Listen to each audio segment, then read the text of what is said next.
আমি তো এখনো জানি না সংস্কার কমিশন কি কি সংস্কারের প্রস্তাব দেবে। তবে যতটুকু জেনেছি আমাদের দিক থেকে আমরা তাদেরকে বলেছিলাম যে কিছু স্বল্প মেয়াদে যেগুলো আমরা করে ফেলতে পারি, কারণ আমাদের সময়টা তো আমরা বুঝতেই পারছেন আমাদের বেশি সময় না, কাজে এমন কিছু আমরা হয়তো করতে পারবো না যেটা আমাদের সময়ে আমাদের পক্ষে সম্ভব না।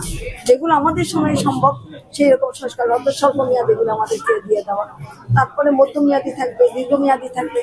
আচ্ছা, তার মধ্যে থেকে যে কটা আমরা করতে পারি সেগুলো আমরা করবো, আর যেগুলো আমরা করতে পারবো না সেগুলো স্ট্রং সুপারিশ আমরা রেখে যাবো পরবর্তী নির্বাচিত সরকারের জন্য, তারা যাতে করতে পারে। আমি স্বাস্থ্যের কথা, হ্যাঁ, অনেক রকমের দুর্নীতির চিত্র আমরা দেখছি। যেমন আপনাদের সিলেটের মধ্যে দেখেন, এখানে দুর্নীতি হয়েছে কিনা বলবো না, কোনো প্ল্যান হয়নি।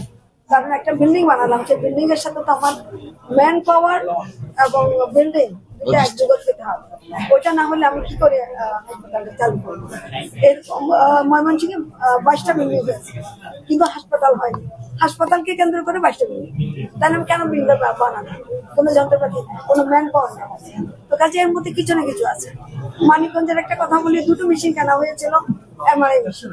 এমআরআই মেশিন একটা জন্ম থেকেই ওটা গরম হয়ে যায়, চলে না। এখানে শুনলাম এরকম একটা জিনিস আছে।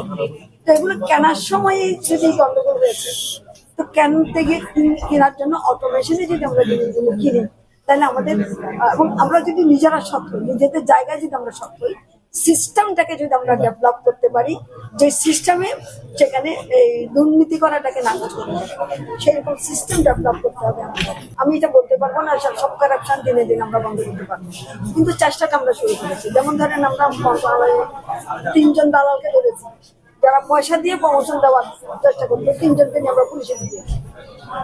ঢাকা মহাখালী হাসপাতাল, ক্যান্সার হাসপাতালে আমাদের সহকর্মী যারা ওখানে কাজ করেন তারা ফ্রি স্লিপ দিয়েছেন, ফ্রি স্লিপে চিকিৎসাটা একটু কথা বলতে পারেন, তারা পয়সা নিতে 2000-3000 করে। তো সেটার পিছনে আমরা লোক লাগিয়ে রাখেন। যখন আমার কানে আসলো আমরা লোক লাগিয়ে রাখলাম, 3জনকে আমরা ওখান থেকে সাসপেন্ড করেছি এবং আমার বিশ্বাস আমরা তাদেরকে ভালোই শাস্তি দিই। জনবল তো দিতে হবে, কিন্তু যদি বলেন আমি দিনে দিনে তো ডাক্তার বানাতে পারবো না, নার্স আমি বানাইতে পারবো না। কাজে এখন দেখবো যে আমাদের টোটাল কি আছে, তার মধ্যে কাকে কতটুকু দিলে। আমাদের কলেজের প্রিন্সিপালকে বলেছি, পরিচালককেও বলেছি যে এটা কারণটা একটু আমাদের চিহ্নিত করতে হবে। এটাকে সুরমা নদীর নব্যতা নষ্ট হয়ে গেছে, তাহলে এটাকে ড্রেজিং করলে হবে।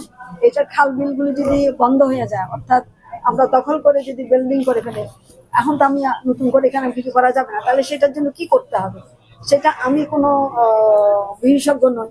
যারা এইসব ব্যাপারে বিশেষজ্ঞ তাদের সাথে ওনারা কথা বলুক, আমাদেরকে আমি জানি যে এটা আমাদের এখানে পানি উঠলে আমাদের কাছে হবে। প্রধান উপদেষ্টা জানিয়ে দিয়েছেন যে ডিসেম্বর নাগাদ, অথবা যদি আরো কিছু সংস্কার করতে বাধ্য হয় তাহলে সেটা জুনের মধ্যে হয়েছে। তাই এখানে ওনাদেরকে বলেছি ওনার একটা প্রস্তাব আমাদেরকে কি করা যাবে, এটা কে দিচ্ছে না দিচ্ছে, কে নিল না নিল, তার কি হওয়া উচিত, এটা নিরপেক্ষ ভাবে যদি ওনারা আমাদেরকে একটা প্রস্তাব দেন। ধরে ওনারা যদি বলেন এখানে ওনাদের কিছু সাজেশন আসছে, শিশু হাসপাতালটা আলাদা করে ওখান থেকে মা শিশুকে এখানে নিয়ে আসবে, তাদের নানা রকমের পরিকল্পনা, সেটা তারা গুছিয়ে বলুক এবং যেটা ফিজিবল হবে আমরা সেটাই বলবো। আসলে খুব কম পরিমাণ, আমার ঠিক এই মুহূর্তে মনে নেই, একটা ব্যাট বাধা সেই সময় আমরা আপত্তি করেছিলাম।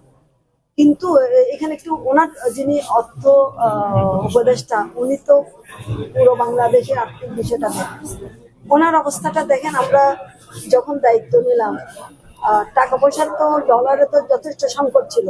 এই কিছুক্ষণ আগে এখানেই বলছিলাম, আমরা সার কিনতে গিয়ে দেখলাম আমাদের কাছে সেই পরিমাণ যথেষ্ট ডলার নাই যেটা দিয়ে আমরা সার কিনতে পারি।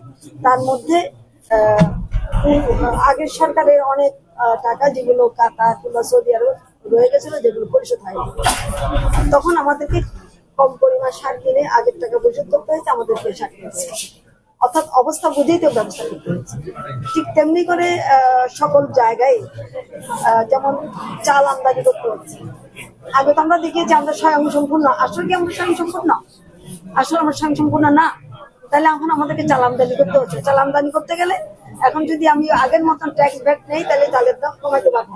সেই জন্য চালের, গমের যা যা আমদানি করা হচ্ছে সবগুলো থেকে ট্যাক্স ব্যাক কমিয়ে দেওয়া হয়েছে, যাতে করে আমদানি হলে পরে একটু স্বাচ্ছন্দ্য বাড়ে। তাহলে সরকারের তো আয়ের একটা পথ থাকতে হবে, সেই জন্যই উনি অল্প মাত্রায়, কিন্তু আমরা সেই সময় ক্যাবিনেটে বলেছিলাম যে এগুলো বাড়ে আনা। তো যাই হোক, উনি আবার বিশ্বাস, উনি আবার এটা কনসিডার করবেন, আমরা আবারও উত্থাপন করেছি, আমার বিশ্বাস এটা উনি করবেন। সামনে আরো ভালো জিনিস আমরা করতে পারবো।